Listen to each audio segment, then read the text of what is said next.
Obrigado. É uma honra estar com vocês hoje nessa formatura de uma das mais excelentes universidades do mundo.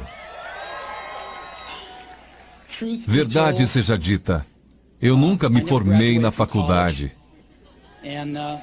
Esta foi a vez na vida em que eu cheguei mais perto de uma formatura de faculdade. Hoje eu gostaria de contar para vocês 3 histórias da minha vida. É isso, não é grande coisa, só 3 histórias. A primeira história é sobre ligar os pontos. Eu deixei a Reed College depois dos primeiros 6 meses, mas então eu fiquei um tempo de 18 meses antes de eu realmente sair. Então, por que eu saí? Começou antes de eu nascer. Minha mãe biológica era uma jovem e solteira estudante de faculdade, e ela decidiu me colocar para adoção. Ela achava muito fortemente que eu deveria ser adotado por pessoas formadas, então tudo estava preparado para que quando eu nascesse, fosse adotado por um advogado e sua esposa. Exceto que quando eu apareci, eles decidiram no último minuto que na verdade eles queriam uma garota. Então meus pais adotivos, que estavam numa lista de espera, receberam uma ligação no meio da noite perguntando: "Nós temos um garoto inesperado, vocês o querem?" Eles disseram: "É claro." Minha mãe biológica mais tarde descobriu que minha mãe adotiva nunca se formou na faculdade e que meu pai adotivo nunca se formou no colégio, ensino médio. Ela se recusou a assinar os papéis finais da adoção. Ela só cedeu alguns meses depois, quando meus pais adotivos prometeram que um dia eu iria para a faculdade. Esse foi o começo na minha vida. E 17 anos depois eu fui para a faculdade. Mas, ingenuamente, eu escolhi uma faculdade quase tão cara quanto Stanford. E todas as economias dos meus pais de classe operária estavam sendo gastas na minha educação superior. Depois de 6 meses, eu não podia enxergar o valor daquilo, eu não tinha ideia do que queria fazer com minha vida e nenhuma ideia de como a faculdade poderia me ajudar a descobrir. E lá estava eu gastando todo o dinheiro que meus pais economizaram durante suas vidas inteiras. Então eu decidi sair e confiar que tudo ia acabar dando certo. Era bem assustador naquela época, mas olhando para trás foi uma das melhores decisões que eu já tomei.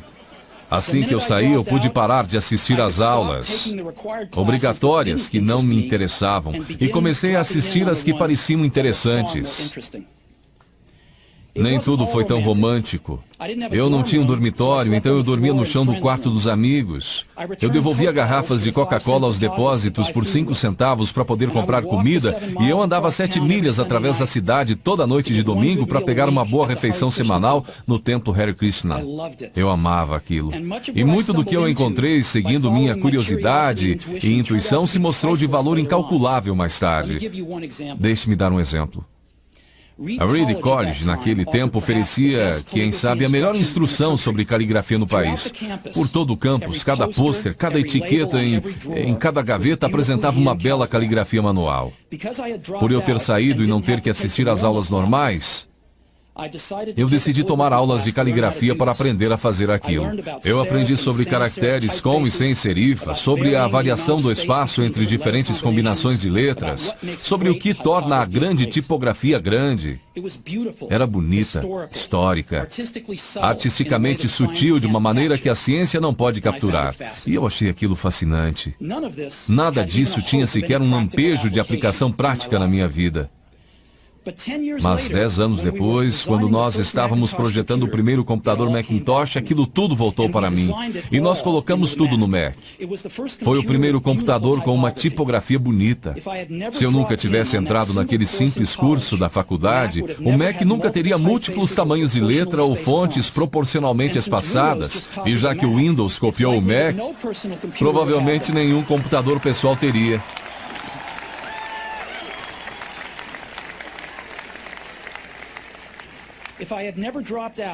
Se eu nunca tivesse deixado a faculdade, eu nunca teria entrado na aula de caligrafia, e os computadores pessoais poderiam não ter a maravilhosa tipografia que eles têm.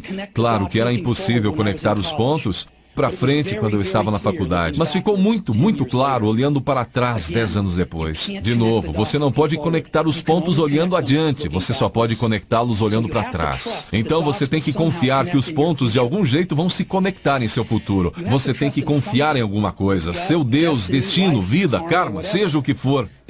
Porque acreditar que os pontos vão se ligar em um momento vai te dar confiança para seguir seu coração, mesmo que ele te leve para um caminho diferente do previsto. E isso fará toda a diferença.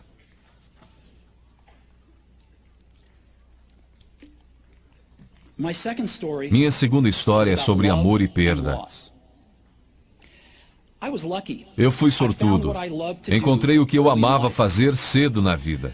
O Oz e eu começamos a Apple na garagem dos meus pais quando eu tinha 20 anos. Nós trabalhamos duro e em 10 anos a Apple cresceu de apenas nós dois numa garagem para uma companhia de $2 bilhões com mais de 4 mil empregados. Nós acabávamos de lançar nossa maior criação, Macintosh, um ano antes, e eu fizera 30 anos. E então eu fui demitido. Como você pode ser demitido de uma empresa que você começou? Bem, conforme a Apple cresceu, nós contratamos alguém que eu achava muito talentoso para levar a empresa comigo. E no primeiro ano, mais ou menos, as coisas saíram bem. Mas então nossas visões do futuro começaram a divergir e eventualmente nós tivemos uma briga. Quando isso aconteceu, nosso quadro de diretores ficou do lado dele.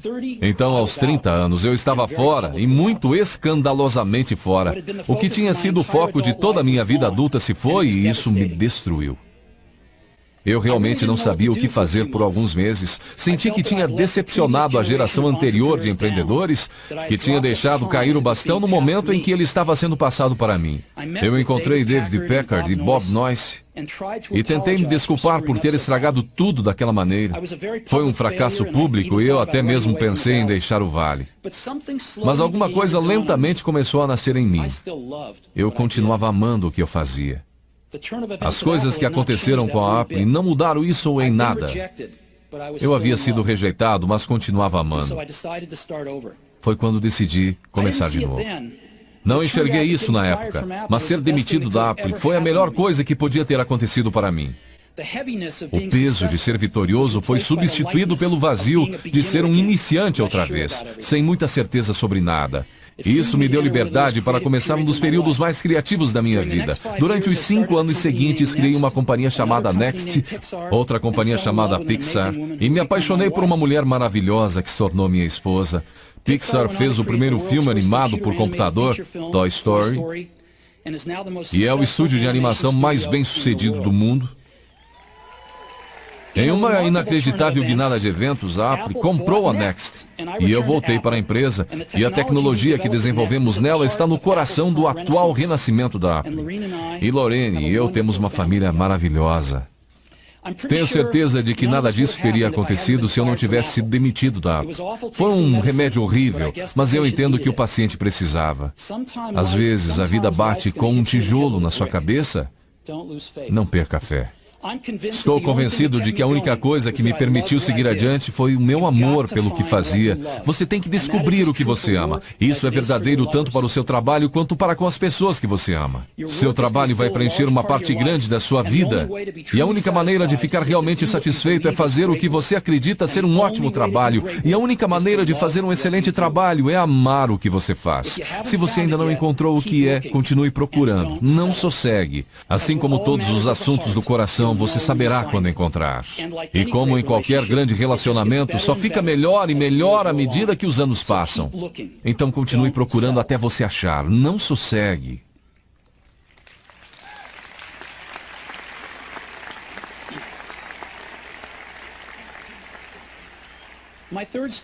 Minha terceira história é sobre a morte.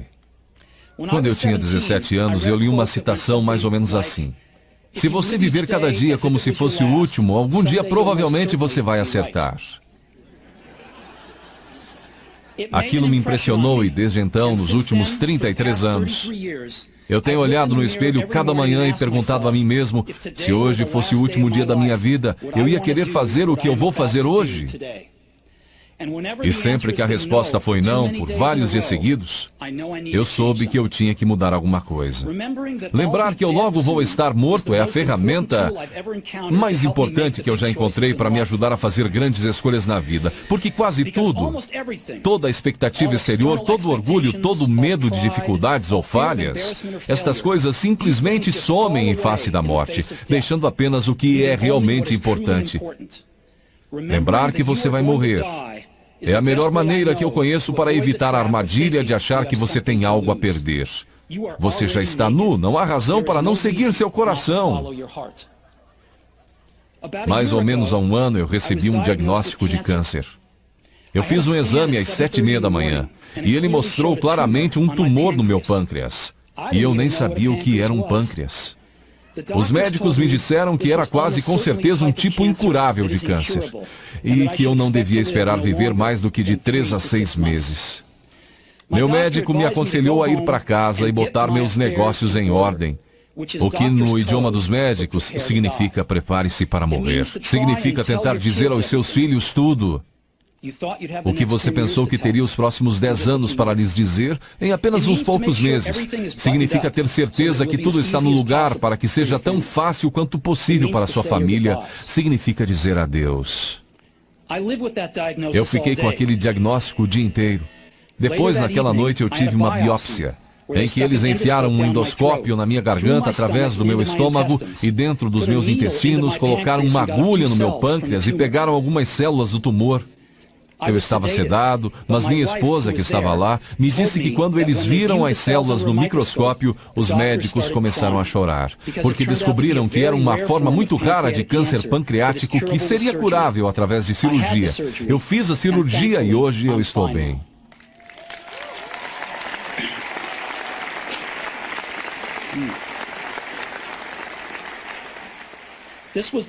Isto foi o mais perto que eu cheguei de encarar a morte e eu espero que seja o mais perto que eu chegue por algumas décadas mais. Tendo sobrevivido, hoje eu posso dizer isto a vocês com um pouco mais de certeza do que quando a morte era um conceito útil, mas puramente intelectual. Ninguém quer morrer. Mesmo as pessoas que querem ir para o céu não querem morrer para chegar lá. E mesmo assim, a morte é o destino que todos nós compartilhamos. Ninguém nunca escapou dela. E é como deveria ser, porque a morte é muito provavelmente a melhor invenção da vida. É o agente de mudança da vida. Ela tira o velho do caminho para dar espaço ao novo. Por enquanto, o novo são vocês. Mas algum dia, não muito distante, vocês gradualmente vão se tornar os velhos e sair do caminho. Me desculpe por ser tão dramático, mas é totalmente verdade. Seu tempo é limitado, então não gaste vivendo a vida de outra pessoa. Não caia na armadilha do dogma, que é viver com os resultados do pensamento de outra pessoa. Não deixe o ruído da opinião alheia sufocar sua voz interior. E mais importante, tenha coragem de seguir seu coração e sua intuição. Eles, de alguma forma, já sabem o que você realmente quer se tornar. Tudo mais é secundário.